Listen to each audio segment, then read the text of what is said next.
నమస్తే, welcome to SR news. నేను సంగీత.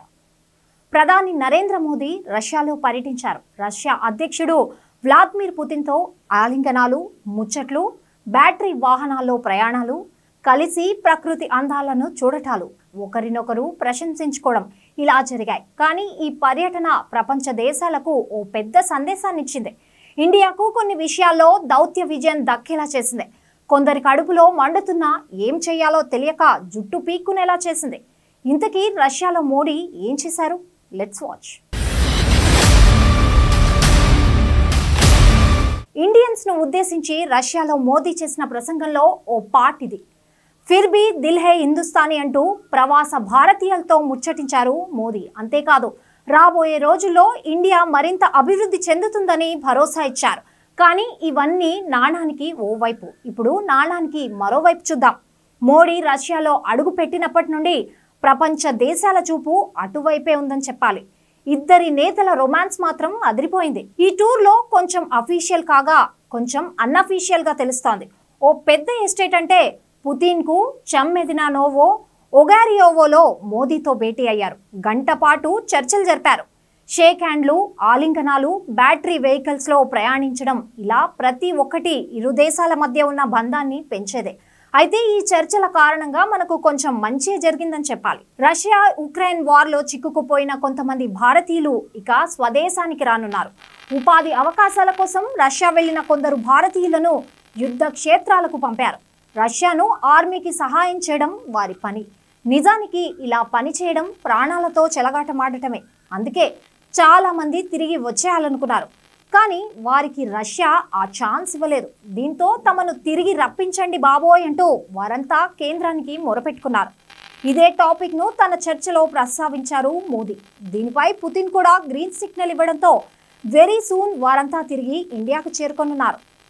Ukraine యుద్ధం కారణంగా ఆగిపోయిన భారత్ రష్యా సదస్సు తిరిగి ప్రారంభమైంది. ఈ సదస్సులో ఇరు దేశాలకు సంబంధించిన కీలక అంశాలపై చర్చలు జరిపారు. వ్యాపారం, ఇంధన కొనుగోళ్లు, ఆయుధాలు, ఇలా ప్రతి అంశంపై చర్చించారు ఇరువురు నేతలు. ఇక రష్యన్ యాంగిల్లో చూసుకుంటే భారత ప్రధాని ఇలాంటి సమయంలో పర్యటించడం ఆ దేశానికి బిగ్ రిలీఫ్. ఎందుకంటే ఉక్రెయిన్ యుద్ధం తర్వాత రష్యాను ఒక చైనా తప్ప ఆల్మోస్ట్ అన్ని దేశాలు వెలేసినంత పనిచేశాయి. అమెరికా, యూరోప్ తో పాటు మాజీ సోవియట్ దేశాలు కూడా రష్యాపై కత్తులు నూరుతున్నాయి.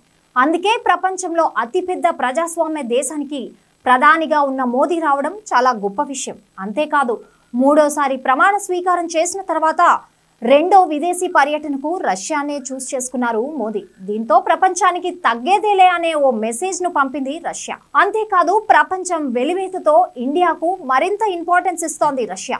ఇది మనకు అనుకూలమైన విషయం. దీన్ని పూర్తి స్థాయిలో ఉపయోగించుకునేందుకు విదేశాంగ శాఖ సిద్ధంగా ఉంది. క్రూడ్ ఆయిల్ విషయంలో సరికొత్త ఒప్పందాలను కుదుర్చుకునే అవకాశం కనిపిస్తోంది. ఇప్పటికే ఇరాక్, సౌదీ అరేబియా తర్వాత రష్యా నుండి మనం ఎక్కువగా చమురును దిగుమతి చేసుకుంటున్నాం. ఇప్పుడు Bharat petroleum, Hindustan petroleum, Russian oil కంపెనీలతో కొత్త ఒప్పందాలు చేసుకునేందుకు రెడీ అవుతున్నాయి. ఇప్పటికే మనం రష్యా నుండి రోజుకు 1.97 మిలియన్ల బ్యారెళ్ల చమురును దిగుమతి చేసుకుంటున్నాం. గత ఏడాదితో పోలిస్తే ఇది 2% ఎక్కువ.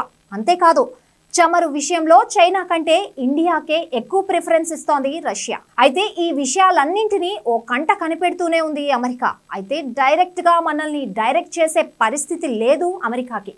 అలాగని బెదిరించే అవకాశం కూడా అస్సలు లేదు. అందుకే మోదీ రష్యా పర్యటనలో ఉన్న సమయంలోనే భారత్ తమకు వ్యూహాత్మక భాగస్వామి అని ఓ స్టేట్మెంట్ రిలీజ్ చేసింది. రష్యాతో దోస్తీ విషయంలో భారత్ను అప్రమత్తం చేస్తున్నామని, అయితే చర్చల్లో ఉక్రెయిన్ యుద్ధాన్ని కూడా ప్రస్తావించాలని మాత్రం కోరింది అమెరికా. నిజానికి ఇది కూడా మన దౌత్య విజయం అని చెప్పుకోవాలి. మామూలుగా అయితే అమెరికా అగ్గి మీద గుగ్గిలం అవ్వాలి, అవసరమైతే భారత్ పై ఆంక్షలు విధించాలి. కానీ ఆ సాహసం చేసే పరిస్థితిలో లేదు అమెరికా. అందుకే సింపుల్ గా ఉక్రెయిన్ టాపిక్ ను తెరపై తీసుకొచ్చి చేతులు దులుపుకుంటుంది. అయితే ఉక్రెయిన్ అధ్యక్షుడు జెలెన్స్కీ మాత్రం మోదీ పర్యటనను తీవ్రంగా వ్యతిరేకించారు. ప్రపంచంలోనే అత్యంత కిరాతకమైన నేతను ప్రజాస్వామ్య దేశానికి చెందిన నేత ఆలింగనం చేసుకుంటున్నారంటూ ఓపెన్ గా మండిపడ్డారు. కానీ పుతిన్తో ఉక్రెయిన్ యుద్ధ విషయాన్ని మోదీ ప్రస్తావించారన్న సంగతి తెలుసో లేదో తెలీదు. దేశాల సార్వభౌమత్యాన్ని గౌరవించాలని, యుద్ధంతో సమస్యకు పరిష్కారం లభించదని పుతిన్కు మన ప్రధాని చెప్పినట్టు విదేశాంగ శాఖ తెలిపింది. నిజానికి మన దేశానికి రష్యాకు ఉన్న బంధం ఇప్పటిది కాదు. ఎన్నో సంక్షోభ సమయాల్లో రష్యా మనకు ఆపన్న హస్తం అందించింది, అండగా ఉంది. అందుకే రష్యా విషయంలో ఏ ప్రభుత్వం అధికారంలో ఉన్నా స్నేహ హస్తాన్నే చాటాయి. ఇప్పుడు ఇదే రూల్ను మోదీ కూడా పాటిస్తున్నారు. ప్రస్తుతం రష్యా ఉన్న పరిస్థితిలో ఆ దేశంతో మనం చేసుకునే ఒప్పందం చేసుకోవడం అనేది విన్ సిచ్యువేషన్.